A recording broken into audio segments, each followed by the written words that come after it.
dengan Ayunda kita, Wani, ownernya Gigo Cafe.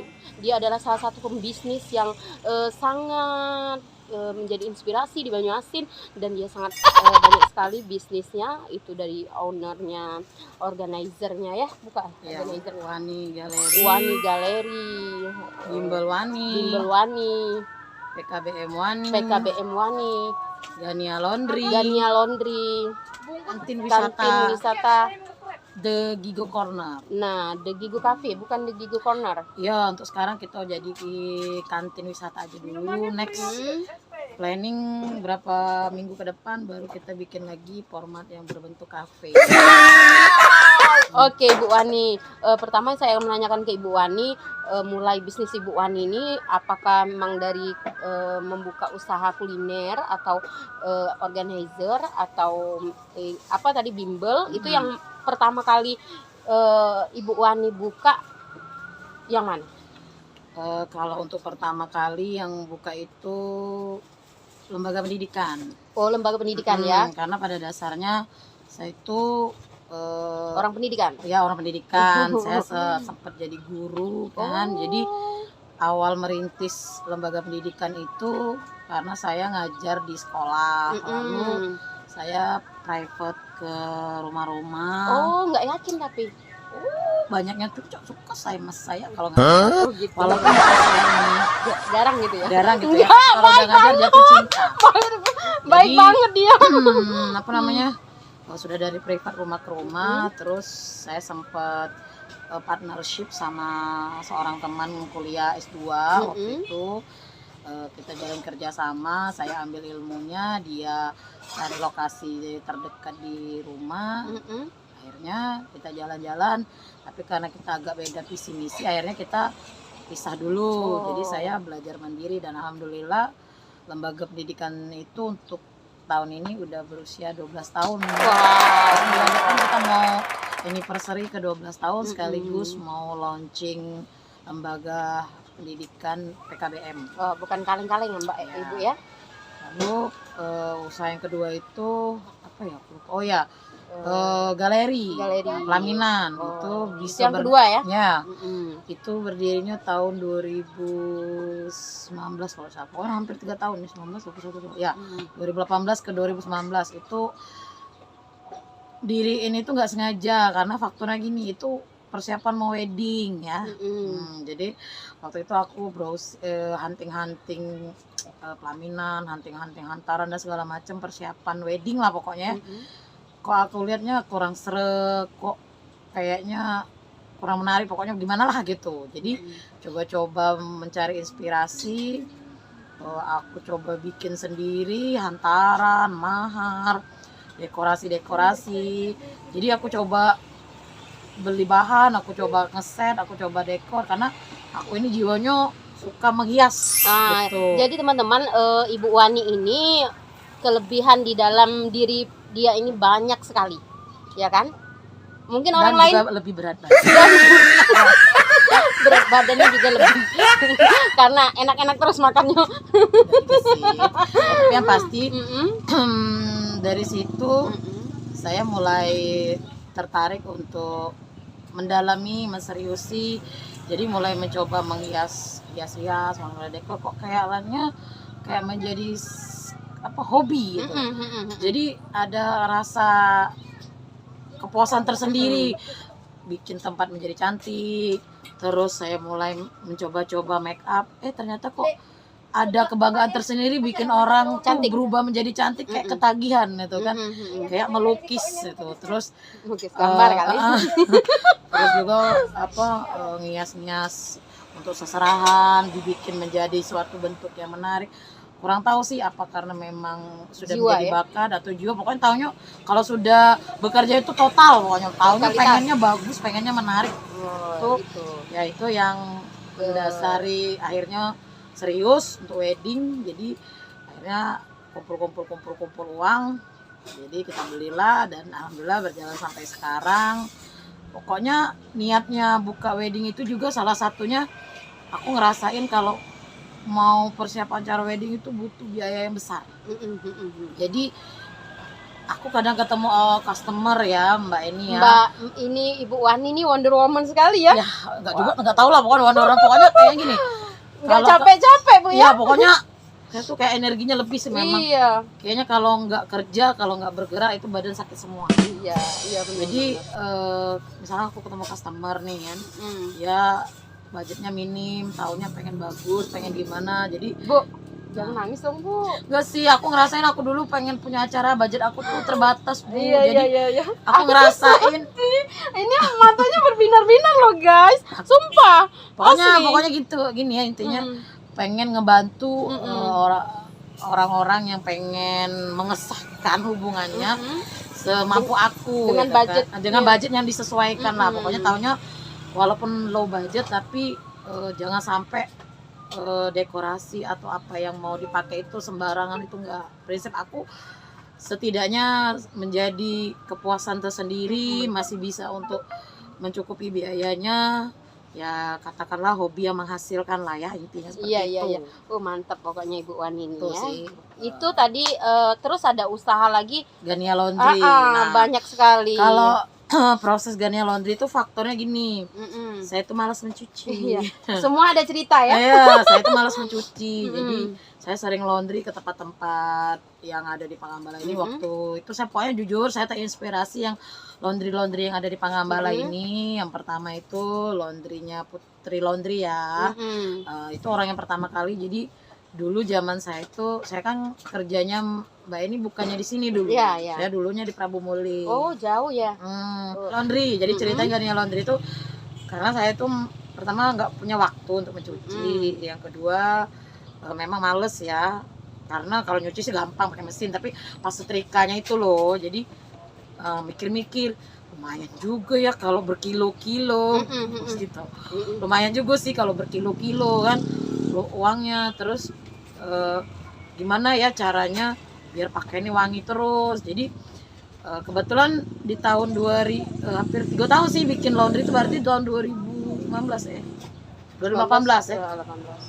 Jadi waktu Dirian itu udah nikah, kebetulan tadi kan nyiapin wedding karena faktor mau nikah nih. Nah, Dirian akhirnya udah berdiri, disupport suami. Adalah kita sedikit rezeki, kita coba-coba cari mesin laundry lah ya yang harganya terjangkau. Jujur ya, 1 tahun pertama waktu 2018 ke 2019 itu perjuangannya berat, nggak ada orang, rasa mau mundur ya. Pokoknya jujur dari bimbel dulu bimbel saya butuh waktu 5 tahun untuk bisa dikenal, untuk bisa punya siswa. Jadi selama 5 tahun itu saya nggak pernah terima keuntungan. Saya benar-benar mengikhlaskan uang-uang yang masuk itu untuk bayar operasional dan tenaga pengajar. Saya nggak terima sepeser pun. Alhamdulillah berkat gigi kan, setelah 5 tahun berjalan siswa itu ratusan, omset pokoknya lumayan lah, intinya lumayan lah pokoknya ya. Sampai akhirnya sampai berdiri 12 tahun ini. Nah kalau galeri pun gitu juga Mbak Eni dulu 1 tahun pertama itu mau cari pelanggan itu susah sekali. Alhamdulillah kalau sekarang selain susah tuh Mbak Eni dulu harganya ini kayaknya dalam harganya itu nangis nih. Harganya itu harga bener-bener nolong kalau 1 tahun pertama karena kita mau cari konsumen kan. Bentar mbak. Tapi ya mengingat mikirnya juga kan bukan karena mau cari uang ya buat wedding, karena faktornya maunya bantu ya salah satunya. Tapi iya benar, segala sesuatu itu butuh perjuangan, sabar ya intinya sabar. Ibu Wani, ini aku mau nanyakan agak sensitif ya. Ya tapi jangan ini ya, jangan nangis ya. Ya apa sih apa ini kan mohon maaf nih Ibu Wani. Ibu Wani adalah anak terakhir ya? Ya, benar, dari 6 bersaudara. Biasanya kalau anak terakhir itu manja ya, manja. Nah gini Bu, orang tua Ibu? Ya kedua orang tua sih waktu saya SMP itu bapak udah meninggal itu karena kecelakaan.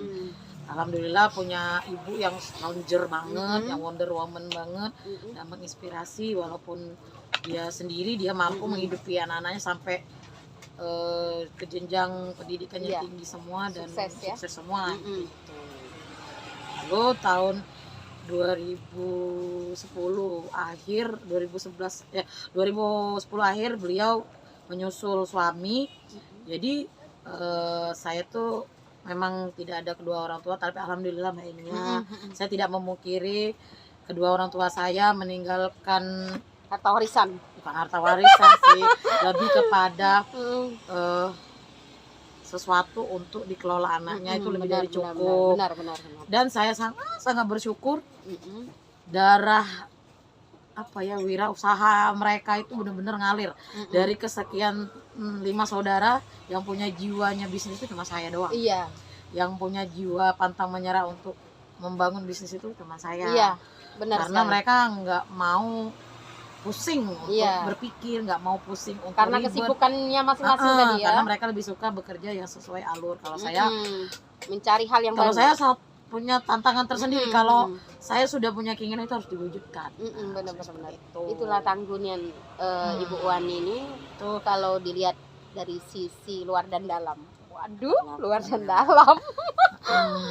Terus ini sudah Gania. Nah, jadi dari Gania itu alhamdulillah setahun pertama itu benar-benar sepi Mbak ini, sampai saya nggak terima gaji. Dari bimbel itu 5 tahun saya nggak terima gaji.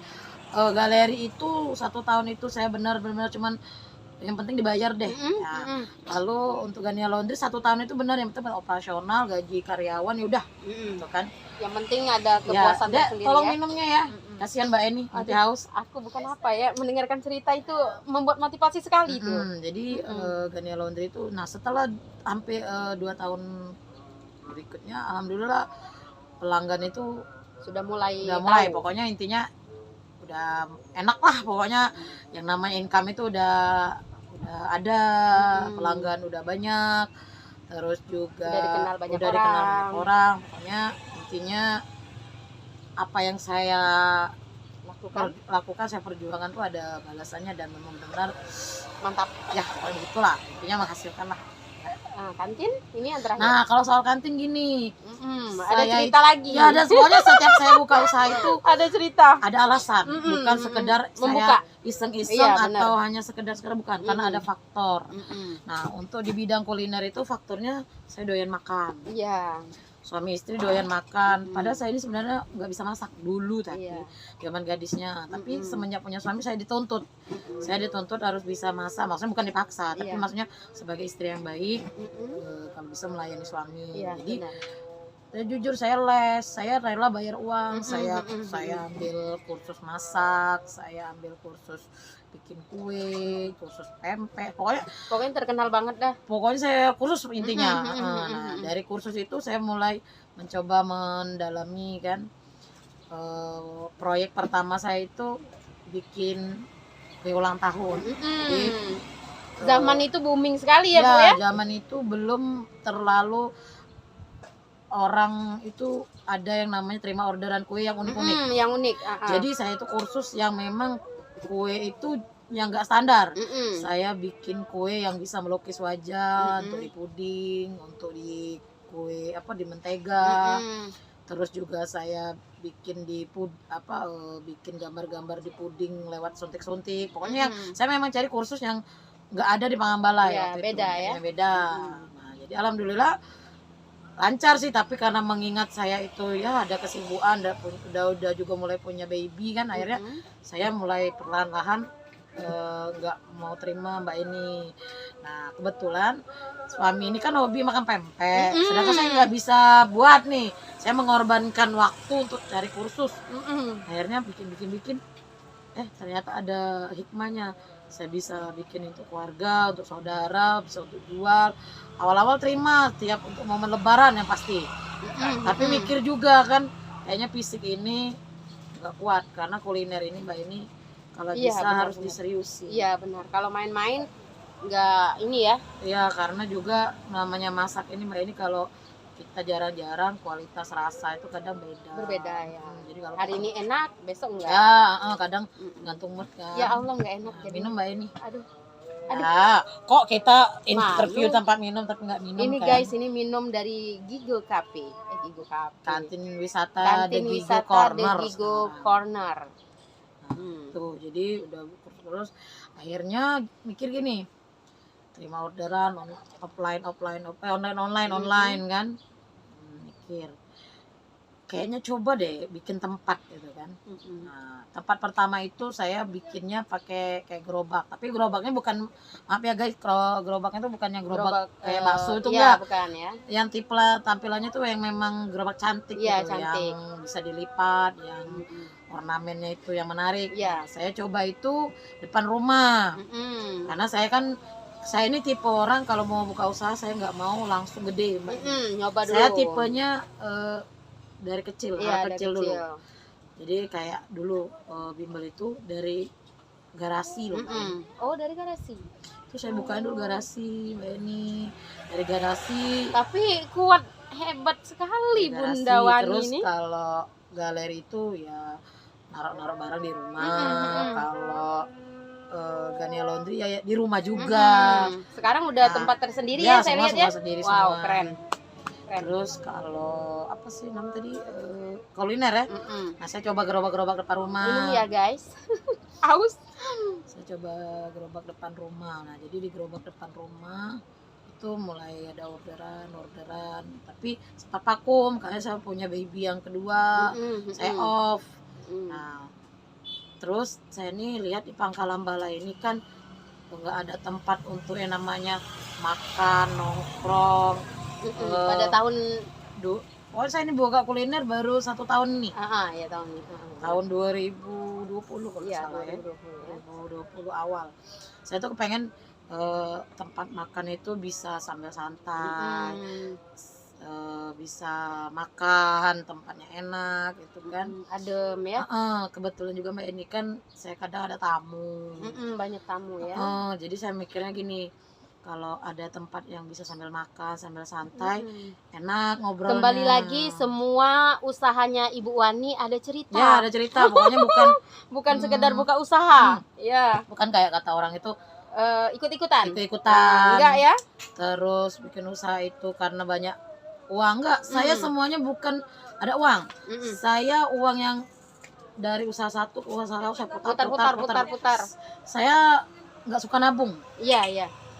Oh, nggak suka nabung ya? Saya nggak suka nabung. Sukanya makan. Saya makan. Jadi uang saya itu lebih saya investasi untuk satu hal apa, dijadiin apa, diinvestasi dalam bentuk aset. Jadi maunya saya itu hal yang saya lakukan itu menghasilkan. Iya benar, wow. Jadi itulah. Jadi pokoknya kurang lebih intinya ini ya. Kalau orang yang mau buka usaha itu ya. Nah guys, ya, bentar Ibu. ya. Ini tips dari Ibu kita Wani untuk semuanya, untuk ibu-ibu, untuk bapak-bapak yang mau memulai usaha, yang baru mau mulai usaha. Ini Ya, tipsnya. buat yang nonton vlognya Mbak Eni ya. YouTube-nya Eni. Kalau mau buka usaha itu emang benar kita butuh pertimbangan ya, takutnya nanti bangkrut, takutnya nanti modal nggak balik, takutnya nanti nggak ada yang beli. Stigma rasa takut itu harus dibuang. Benar. Karena yang namanya bisnis itu nggak instan. Benar sekali. Bisnis itu nggak langsung balik modal. Iya benar. Nah, jadi kalau buka usaha itu salah satunya harus punya sikap mental nekat. Iya benar. Ya, tapi dengan pertimbangan, bukan sekedar nekat. Maksud nekat itu gini, mencoba usaha itu coba dipilah-pilah yang kira-kira kita punya potensi atau kita punya sesuatu yang kita suka, yang kita rasa kita mampu, yang memang kita melakukannya itu enjoy. Iya, bukan sekedar hanya buka ya. Jadi misalnya mau buka kafe nih misalnya, tapi nggak punya bakat mau tahu tentang dunia masaknya, terus nggak tahu perkembangan teknologi, nggak tahu pergaulan, itu nggak cocok. Iya benar. Karena kenapa? Kalau harus berdampingan ya. Jadi kalau buka usaha tentang kuliner tapi nggak suka masak, nggak ngerti tentang dunia kuliner itu aneh. Benar sekali. Terus kalau kita mau buka lembaga pendidikan kita nggak tahu dengan dunia kinerjanya, terus dunia pendidikan itu juga nggak nyambung. Nah, atau misalnya kita punya bakat seni, kita punya bakat misalnya olahraga, ya kita cari yang sesuatu yang bisa menghasilkan dari potensi itu. Iya benar sekali. Kayak saya bilang kan, saya Gania Laundry itu buka faktornya gini, ya saya cuci malas nyuci. Malas nyuci, bukan nyuci sih, setrika. Iya, gitu setrika, kan, ya. setrika. Nah, jadi saya mikir kalau dengan potensi orang pada malas gini kita bisa buka peluang, apa salahnya? Benar sekali. Nah, tapi yang saya sarankan kalau bisa sih kita mencari pasarannya dulu. Benar. Mencari pasarannya, maksudnya gini. Kita coba survei dulu. Kita coba survei ke beberapa tempat, kita banding-banding kayaknya potensi usaha ini kira-kira maju nggak. Terkadang Mbak ini di Pangambalai ini banyaknya ikut-ikutan. Iya, benar. Contoh gini nih. Benar. Misalnya Lagi dulu, tren. ya apa yang lagi tren, contoh dulu steam motor.